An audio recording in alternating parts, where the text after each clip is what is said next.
iniciamos este espacio informativo que tiene como objetivo el impulsar el desarrollo y el aprendizaje en base al conocimiento de la información. Vamos a tener constantemente de visita a líderes empresariales del sector público-privado a nivel nacional e internacional con el objetivo de traer temas a la mesa que nos inyecten conocimiento y que nos hagan tomar mejores decisiones para crecer profesionalmente y personalmente. Como ustedes saben, va dirigido a empresarios, académicos, estudiantes, a todas las personas con ideales de superación.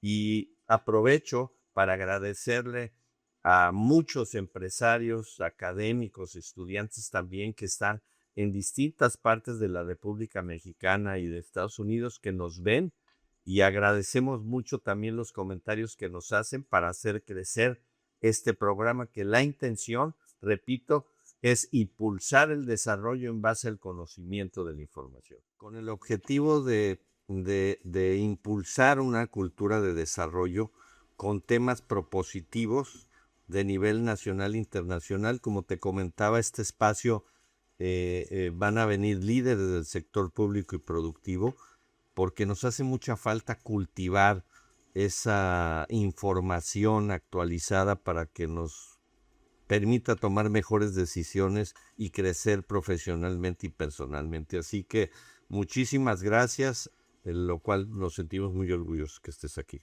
No, al contrario, Jorge, muchas gracias a ti por la invitación. Es un gusto, un honor estar aquí, siempre con una opinión sobre las cosas que ocurren en esta frontera estratégica importante, el lugar logístico más importante del continente americano y uno de los más importantes del mundo. Estoy convencido de que entre mejor le vaya a los Estados Unidos, mejor le vaya a México, y entre mejor le vayan a Laredo, son, pues no solo son ciudades hermanas, están interdependientes. Entonces, la frontera aquí es una unidad, y cuando vives aquí, y ya por algunos años, como yo llevo aquí 6, cada vez lo comprendes más de por qué dicen que para conocer la frontera hay que vivir en la frontera. Claro, y de eso me gustaría ahorita platicar contigo precisamente para que sepan en el interior la importancia que representa esta frontera en el contexto nacional e internacional. Pero antes de eso, embajador, me gustaría comentarle a nuestro público, y aprovecho para agradecer enormemente a los empresarios, a los estudiantes, a los académicos que constantemente se conectan a este espacio informativo de todas partes de la República, literal de todas partes de la República Mexicana. Así que nos sentimos muy, muy orgullosos, y me voy a presentar un poco la semblanza del embajador Juan Carlos Mendoza Sánchez. Nuestro invitado de hoy es miembro del Servicio Exterior Mexicano de carrera desde 1993, actualmente con el rango de embajador.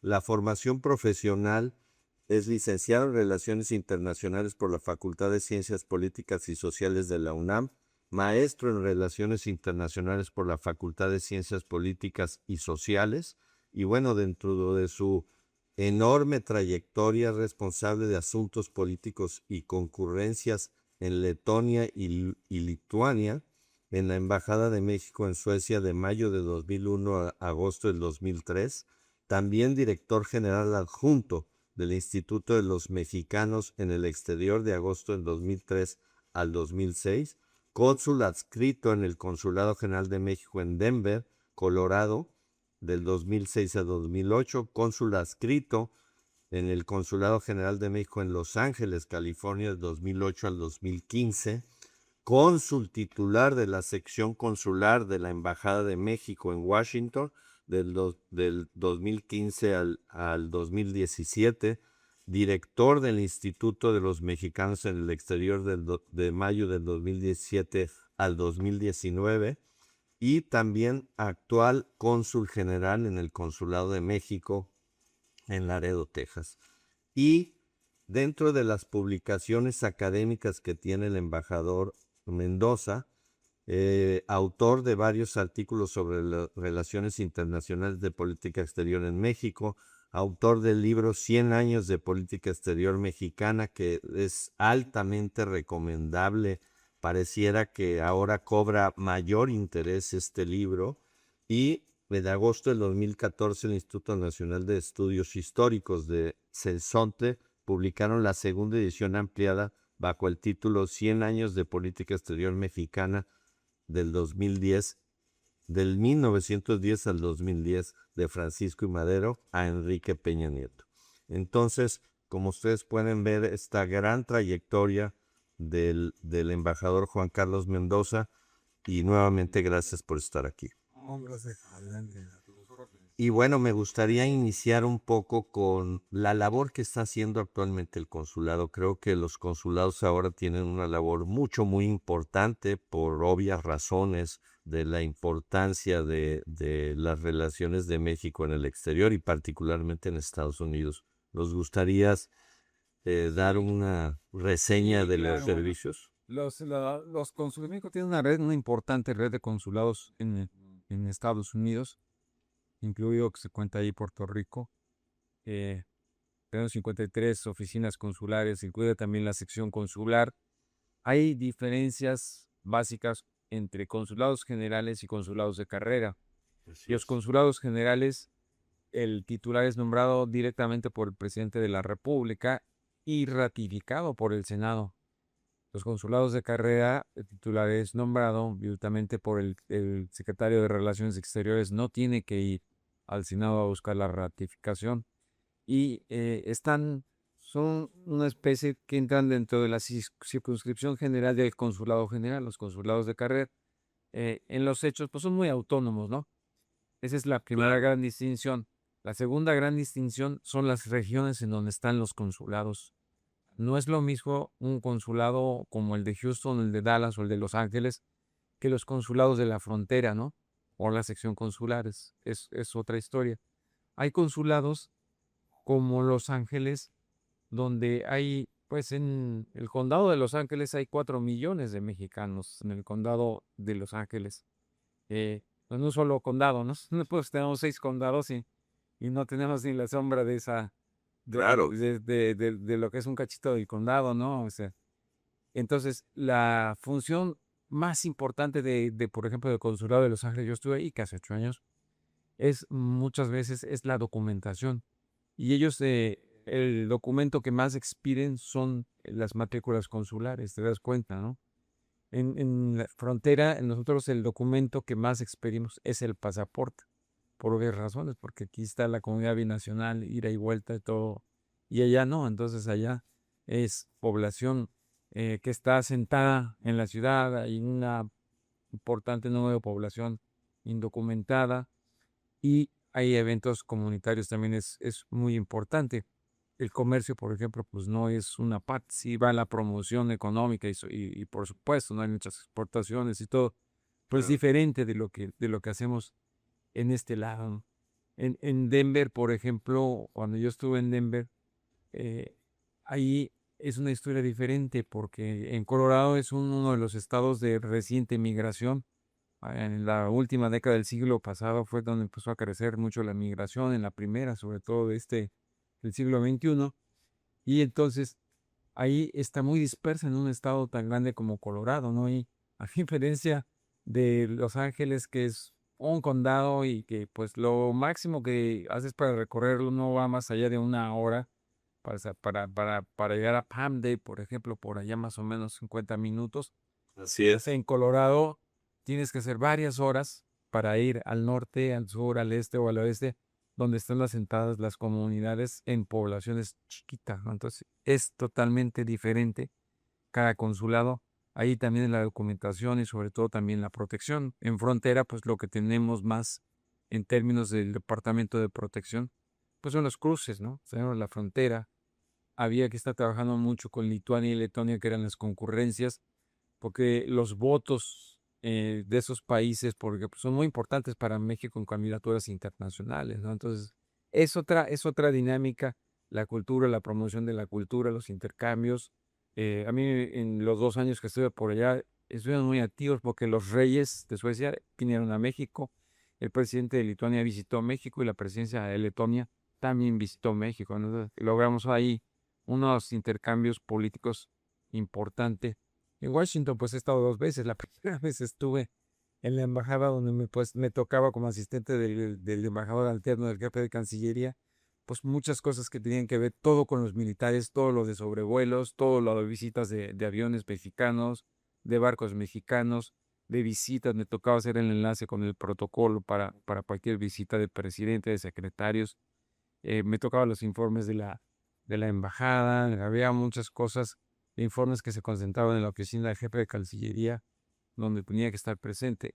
Y la segunda vez, pues ya fui el titular de la sección consular, que es otra cosa, es otra historia, porque es básicamente, no está reconocido dentro de nuestro organigrama, pero la sección consular es un consulado general enmascarado de sección consular que es grande, enorme y con una jurisdicción bien grande porque abarca Maryland, Virginia, Virginia Occidental y el Distrito de Colombia. Para ir a Roanoke, hasta el sur de Virginia, pues te avientas 5 horas, 6 horas de camino, ¿no? Qué barbaridad. Y la circunscripción de ese consulado llegaba hasta las Carolinas. Sí, yo cuando estuve la primera vez en la embajada, en alguna ocasión que fui con el consulado móvil, que fuimos a Raleigh, pues son 8 horas prácticamente de camino, ¿no? Qué interesante, porque bueno, es un bagaje ahora que tienes ya de experiencia y de conocimiento de toda una carrera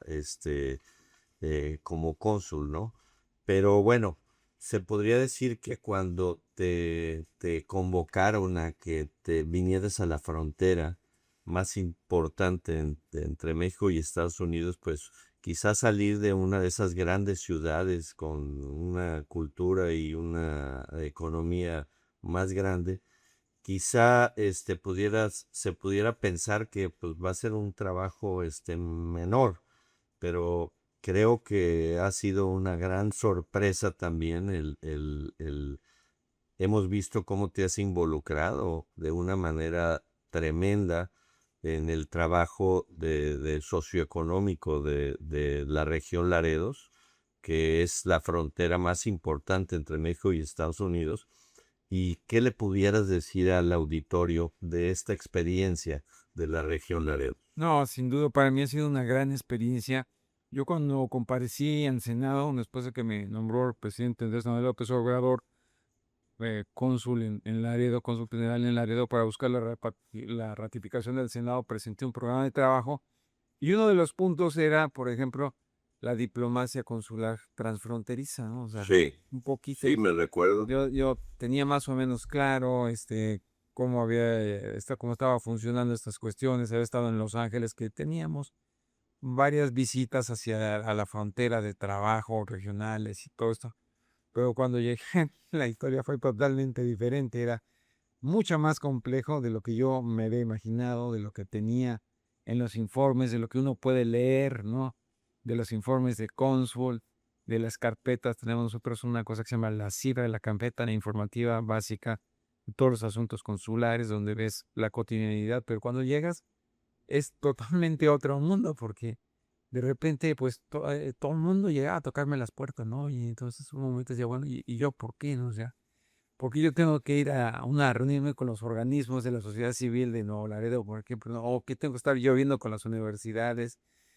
Era normal que con los empresarios, ¿no? Pero entonces te van tocando muchas cosas y te vas involucrando poco a poco y tú dices, bueno, pues es que tenemos que aportar en estas cuestiones. Y es la dinámica de la relación bilateral lo que te lleva a ir entendiendo poco a poco el microcosmos, ¿no? El micromundo que está en la frontera es bien complejo.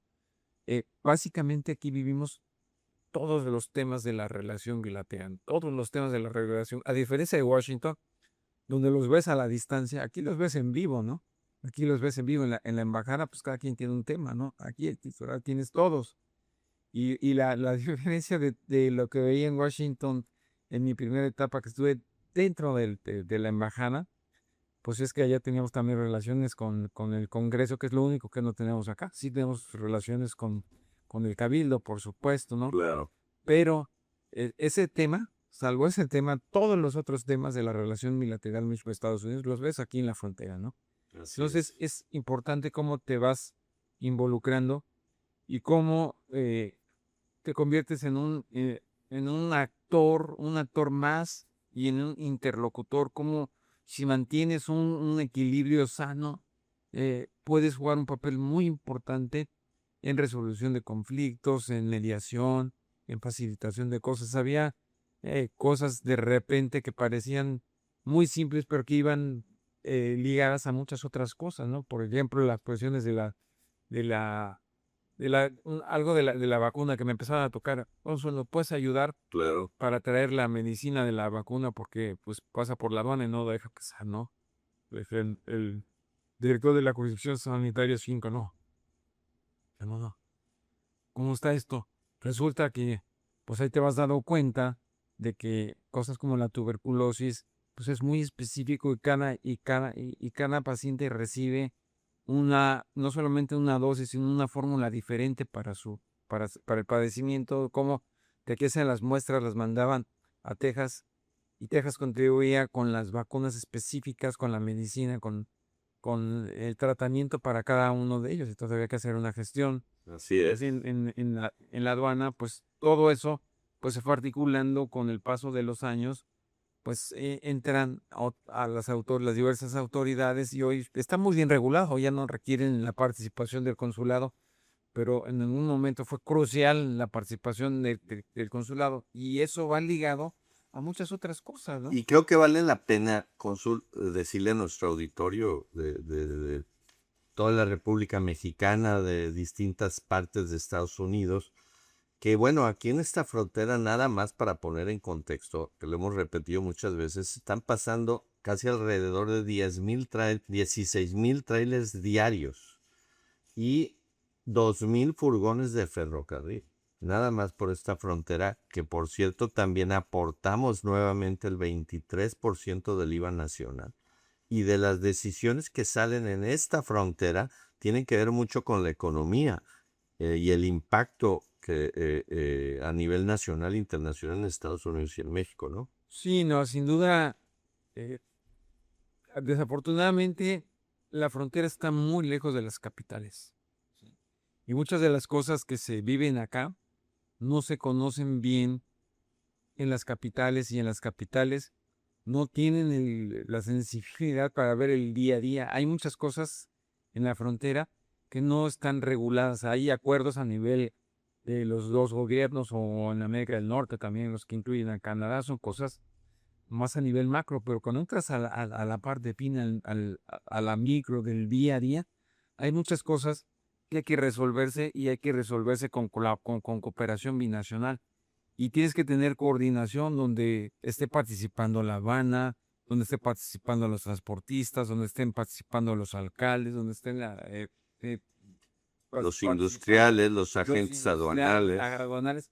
Es el corazón logístico del continente americano, es los dos laredos y eso es un mundo de actividades de trabajo y de cosas que que tienen que coordinarse. Entonces ahí la participación del consulado pues juega un rol muy importante y creo que lo pude leer y empezar a cooperar con todos los actores. Entonces eso te lleva una dinámica de involucramiento prácticamente en todos los temas, en seguridad, en comercio, en salud. O sea, tuvimos por aquí con la pandemia, pues es un muy buen ejemplo de cómo pudimos gestionar la pandemia ante un reto enorme. En, nació una idea en San Diego, con el consulado de San Diego mexicano, el embajador Carlos González Gutiérrez, diseñó un programa de vacunación ahí que terminaron vacunando en el puente, ahí en las instalaciones de la aduana americana, como a 20,000 personas. Lo jaló también El Paso, avanzaron como 30,000 personas. Lo jalamos también, nosotros lo empezamos a replicar y terminamos con cerca de 300,000 personas vacunadas sin pasaporte y sin una visa que vinieron a las instalaciones de seguridad en los puentes internacionales, primero Con en una lugares logística en extraordinaria, ¿no? y después en Colombia. que implicó la participación de una coordinación impresionante a nivel binacional. Y de organismos productivos también. Porque lo primero era conseguir las vacunas, porque empezamos con en ese momento donde no había vacunas, ¿no? No había vacunas, y lógico, muchas visiones conservadoras que no entendían la magnitud de que la epidemia no reconoce fronteras y que mientras no estuvieran vacunadas la población al otro lado de la frontera con tantas interacciones, pues iban a tener esto, además de un virus que muta, ¿no? Que venía mutando y que venía haciendo cambios.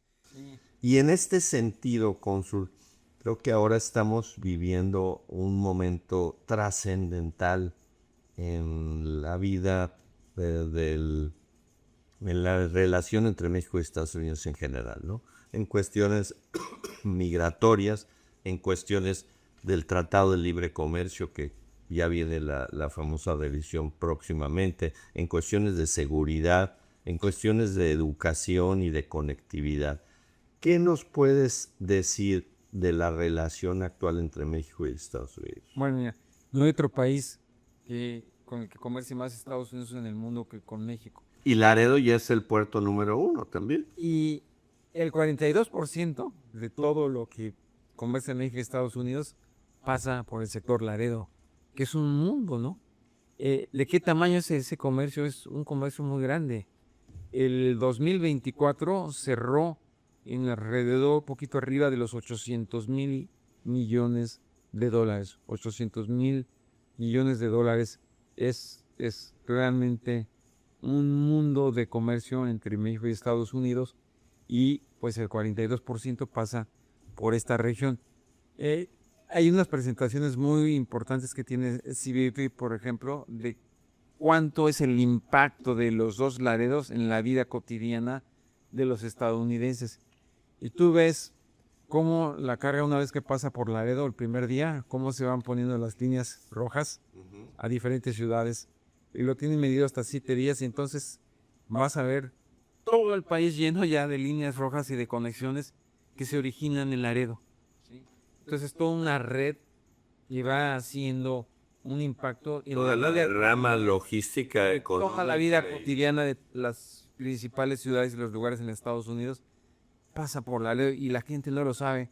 Entonces los laredenses, los dos Laredos, están muy orgullosos, pero todavía el reto fundamental es llevar esa información hacia el interior de los dos países, porque reitero, la frontera está muy lejos de las capitales. Me encanta esto que acabas de comentar, embajador, porque es muy importante que en México y en los estados más importantes de la República Mexicana, como en Washington también, a veces pareciera que vamos a pedirles limosna o un favor ahí para que nos ayuden con infraestructura, y no saben realmente lo que representamos nosotros para el progreso y el desarrollo de los dos países, ¿no?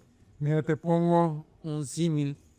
Hace algunos años fue la película de Indias y Mexicanos, y el impacto, ¿no?, que tiene la comunidad estadounidense el hecho de que no hubiera mexicanos. Es lo mismo en Laredo. Si nosotros quitáramos una semana sin Laredo, sin los dos Laredos, habría un caos nacional, te lo aseguro.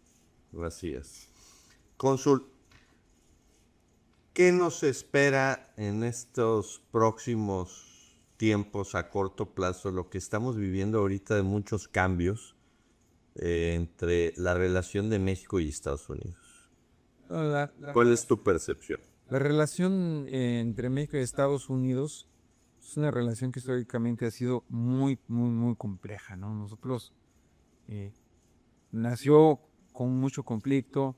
Cuando México se hace independiente, los primeros embajadores estadounidenses, Robert Poinsett y Anthony Butler, llegaron con la misión de comprar Texas, comprar territorios mexicanos. Siempre ofendió esa cuestión.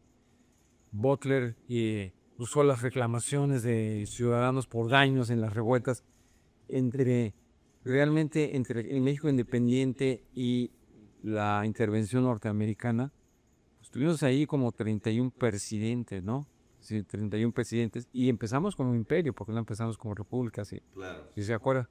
Era un país muy inestable, por eso cuando vino el ataque norteamericano, la invasión norteamericana, pues no les tomó mucho tiempo conquistar la capital del país, porque pues no tenía, era un país desorganizado, con un equipo, con un ejército pobremente equipado y sin una gran conciencia nacional. La conciencia nacional estaba en algunos sectores que eran la milicia y algunos sectores muy, muy, muy aislados que fueron los que hicieron la guerra de guerrillas, pero todo esto pues era muestra de cómo empezó esa relación. Fue muy conflictiva y terminó pues perdiendo la mitad del territorio.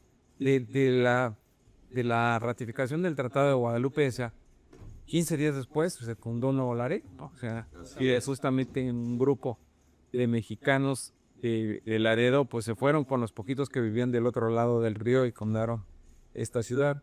Hay ahí una leyenda, algunos dicen que es cierto, que no es cierto, pero lo interesante de esa parte pues es que Se regresaron a la parte mexicana regresaron a la parte mexicana, ya si se trajeron los restos de sus muertos, ¿no? Secundario. con un gran patriotismo, ¿no?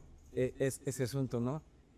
Ha sido una relación históricamente muy, muy, muy conflictiva, de desconfianza, y lo que cambia esa cara es justamente el comercio. Claro. Cuando se negocia el Telecan o NAFTA, como era para los americanos, hay un giro notable en esa relación. O sea, pasamos realmente de vecinos distantes a convertirnos en socios Socios comerciales. ¿sí? Y si tú ves cómo va evolucionando NAFTA, el Telecan, se decía, ¿cómo es posible que México, una economía subdesarrollada, se va a sentar a negociar con dos potencias industriales como son Estados Unidos y Canadá? Bueno, unos años después, cuando el señor Trump llega a la presidencia, su primer mandato, y dice que es el peor tratado que ha firmado Estados Unidos en su historia y que solamente se ha beneficiado a México. No, señor, lo que decían era justamente al revés, ¿no? Claro. Entonces, México supo aprovechar algunas cosas de ese tratado y otras no las aprovechamos. Por ejemplo, no tuvimos nunca una política industrial y no desarrollamos las cadenas De suministro. de suministro.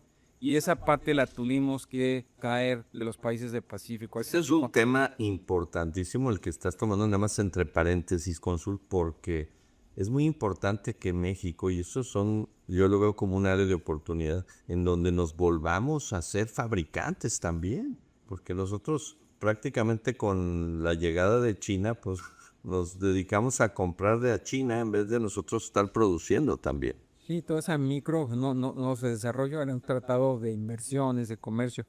De hecho nosotros pasamos en la etapa del Telecam para que lo valore la gente, de un comercio, acabo de ver por ahí hace unos días la estadística histórica de la Secretaría de Economía, rondaba los 80 y tantos mil, menos de 90,000 millones de dólares, pasamos a uno de 560,000 millones de dólares cuando en el último año de completo del Telecam, o sea, creció en 6.5 veces el comercio, 6.5 veces el comercio. Y eso Fue exponencial. exponencial y por eso florece Laredo, ¿no? O sea, Laredo donde que vive, pues vive en esa, la ciudad, sus principales fuentes de ingreso tienen que ver en la relación con México, los puentes, la parte del comercio.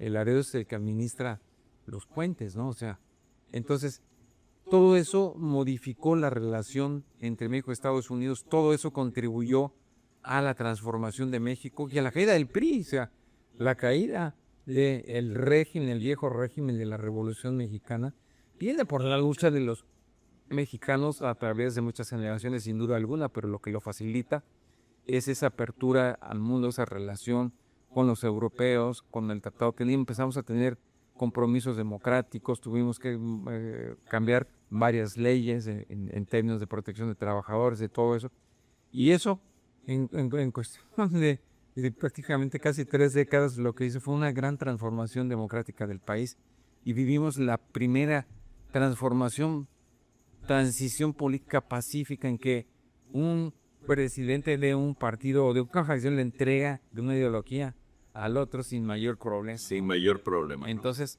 eso se lo debemos al Tratado de Libre Comercio, ¿no? Pero creo que también nos lleva tenemos también grandes retos, ¿no? Creo que, bueno, el cambio después del régimen priista, al régimen panista y ahora el régimen morenista, pues ha traído distintas ideologías y cambios, ¿no? Pero a fin de cuentas, ¿qué estamos haciendo nosotros como mexicanos hablando de la cuestión comercial, ¿no? Creo que tenemos un gran reto. Número uno, ahorita, bueno, pues es cumplir todo lo que tenemos en el Tratado de Libre Comercio con Canadá y Estados Unidos actualmente. Pero dentro de México, ahorita tocaste un punto muy importante, las cadenas de suministro. Creo que el nearshoring debemos de ser más agresivos para lograr esa relación entre las cadenas de suministro. Y por otro lado también creo que es muy importante el regionalizarnos en la República para hacernos más competitivos como regiones, ¿no? Sí, bueno, todo eso pues es en el contexto de las relaciones entre los dos países. Entonces, cuando vino la renegociación del tratado, pues se eliminó la parte del libre comercio, ¿no? O sea, Trump y todo eso no es para nada partidario del libre comercio. Estados Unidos históricamente ha sido un país aislacionista, históricamente.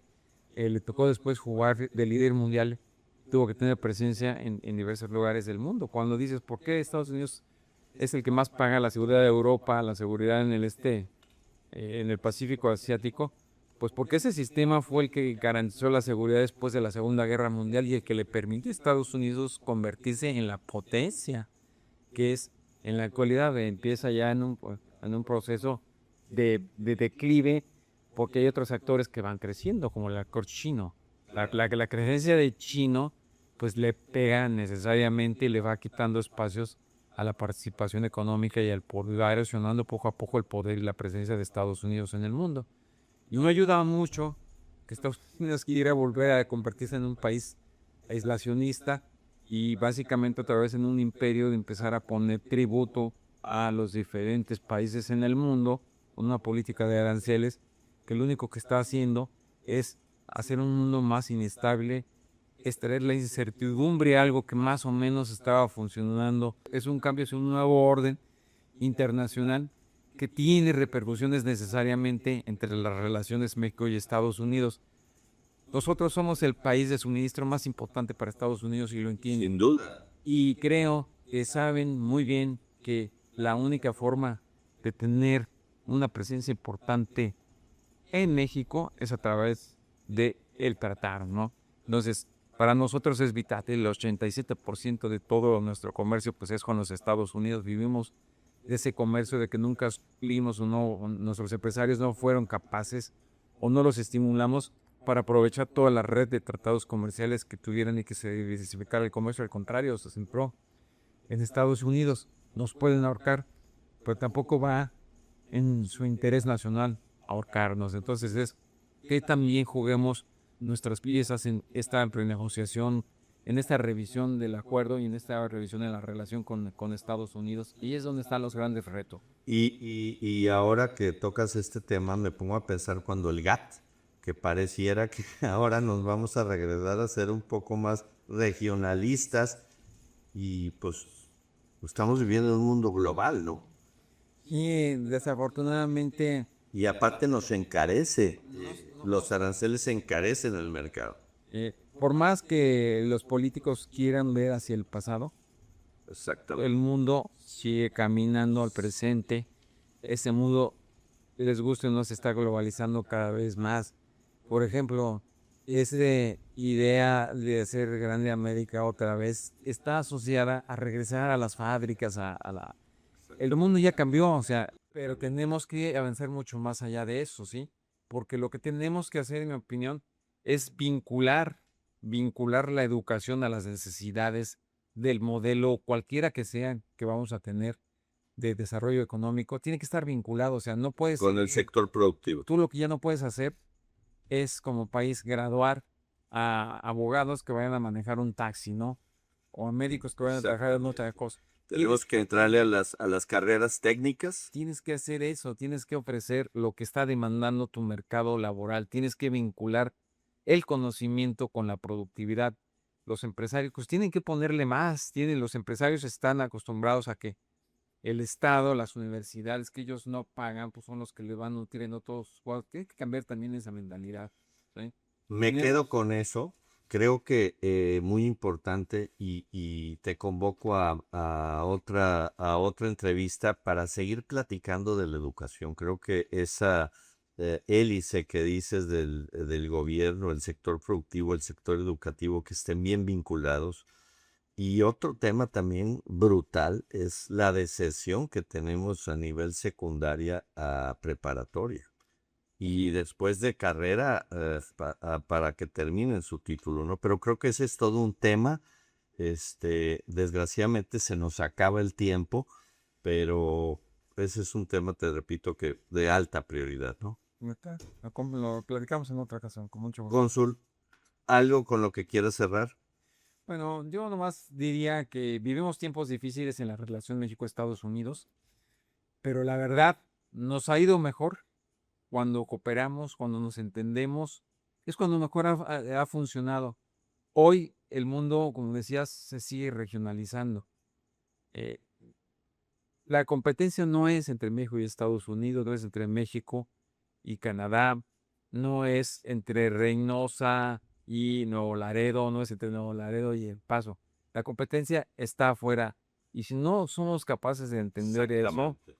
vamos a dejar pasar una oportunidad enorme como la que se nos ha estado yendo con el nearshoring, porque es muy poco lo que llegó a México teniendo la capacidad de recibir mucho más inyecciones de inversiones.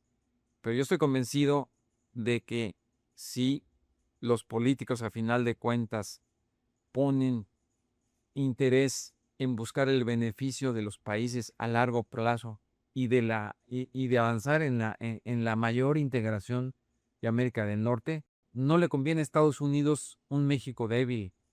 Cuando haya una crisis grave en México como las que tuvimos, los desempleados nada más tienen una opción y esa opción se llama migrar a Estados Unidos, no importa cuántas barreras se van a venir. Entonces, está en el mejor interés de los Estados Unidos fortalecer esa relación con México y con el vecindario, ¿sí? El mejor antídoto contra la migración masiva son las inversiones. Ya lo vimos con el PLC, que bajó entre 2010 y 2020. La migración mexicana a Estados Unidos fue tasa cero, ¿sí? No quiere decir que no venía, pero entre los que venían, entre los que regresaban, era la tasa cero y muchas veces abajo de cero, ¿no? Yo creo que la cooperación y apostarle por el trabajo productivo en las comunidades más aisladas, pues es ahí donde está el futuro. Tenemos que ver esto no solamente como América del Norte, sino como el hemisferio, porque es el vecindario, ahí es donde vivimos. Y si no compartimos los bienes, si Estados Unidos no comparte los bienes, va a terminar compartiendo los males, te lo aseguro. Perfecto. Y aparte que independientemente de todas las situaciones políticas que estamos viviendo en el mundo y en México y Estados Unidos, hay que ver también que viene una posibilidad de inversiones tremenda de Europa, de México mismo y de Estados Unidos para beneficio de todos, ¿no? Entonces tenemos que tener los ojos bien abiertos y me encanta lo que acabas de decir de que la competencia no está aquí, la competencia está en el exterior, ¿verdad? Nosotros tenemos que tomar decisiones a corto, mediano y largo plazo. Cónsul, bienvenido. Ojalá nos puedas acompañar próximamente a seguir esta plática. El tiempo se nos fue como agua. Bienvenido a este espacio informativo. Muchísimas gracias por estar aquí.